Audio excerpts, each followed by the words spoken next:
In this video I turn magnetic fields into motion on scope. A 3-axis MLX magnetometer talks to ESP32 over I2C interintegrated circuit. I will read the X and Y components and convert them to smooth voltages using PWM, pulse width modulation with a simple RC low pass filter. With the scope in XY mode, those voltages drive a moving dot that tracks a magnet in real time. The MLX handles strong fields up to 50 millitesla, perfect for neodymium magnets and hands-on demos. I2C is a 2-wire serial bus. SCL, the serial clock line, and SDA, the serial data line. These two lines are open drain, so a pull-up resistor holds them at logic 1 when no device pulls low. The sensor's I2C address is 0x18 in hexadecimal, which equals 24 in decimal. The board includes pin headers.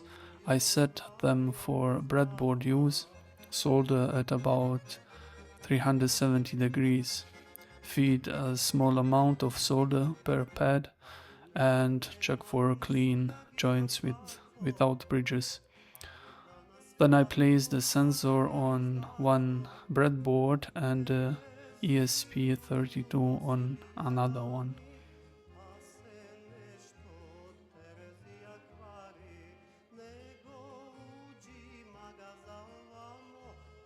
For this connection I will use a common ground.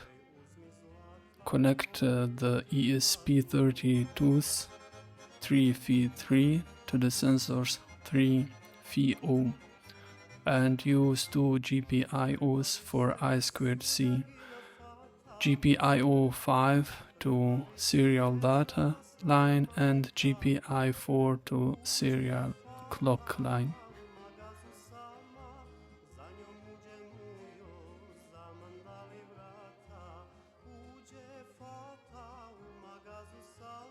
The ESP32 is connected to a laptop via USB-C cable, and 𝐏𝐿, simple editor that communicates directly with the board, could be used.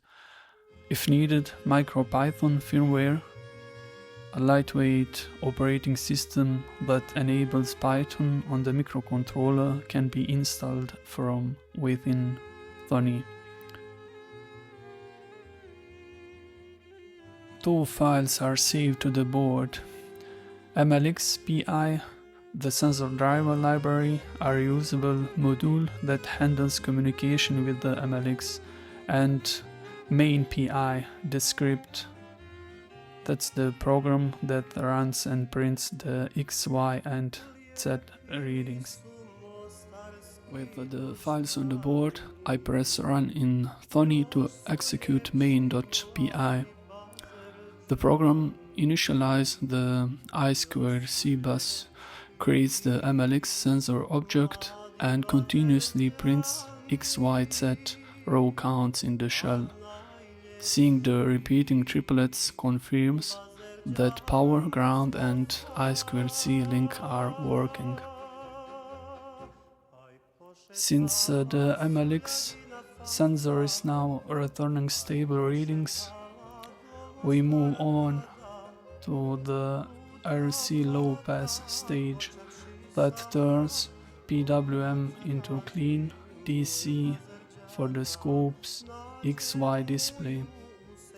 An RC resistor capacitor low pass filter attenuates high frequency content and passes the average DC level, converting a pulse width modulation PWM duty cycle into a smooth output voltage.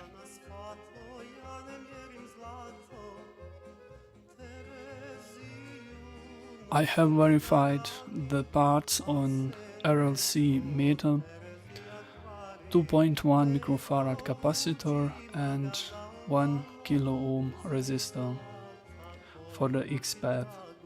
From GPO 13 I placed the 1 kilo ohm resistor, then from the far end of that resistor I will connect 2.1 microfarad capacitor to ground. The scope channel 1 probe goes on that point with its ground clip to the common ground. For the Y path I repeat the same with GPIO 14 and connect scope channel 2 the same way. These two RC low pass filters smooth the PWM outputs into steady X and Y voltages for the scope's XY display.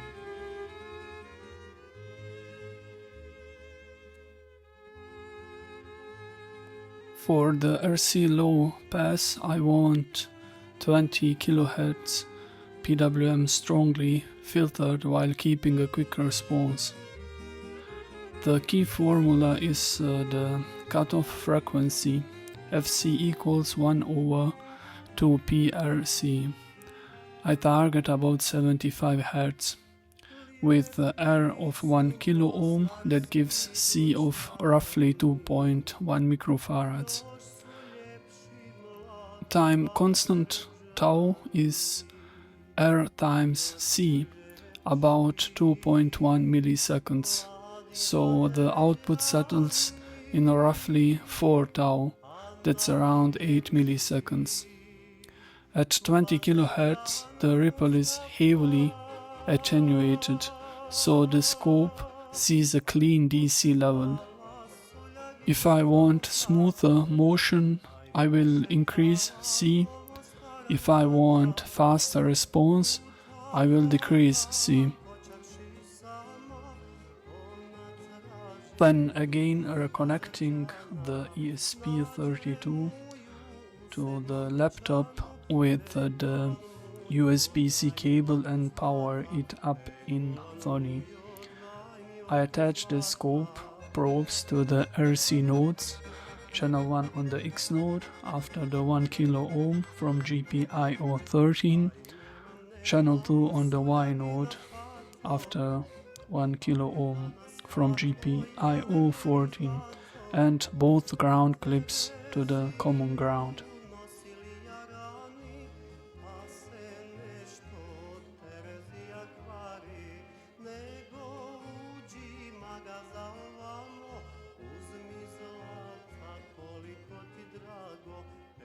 First I set time base to XY mode.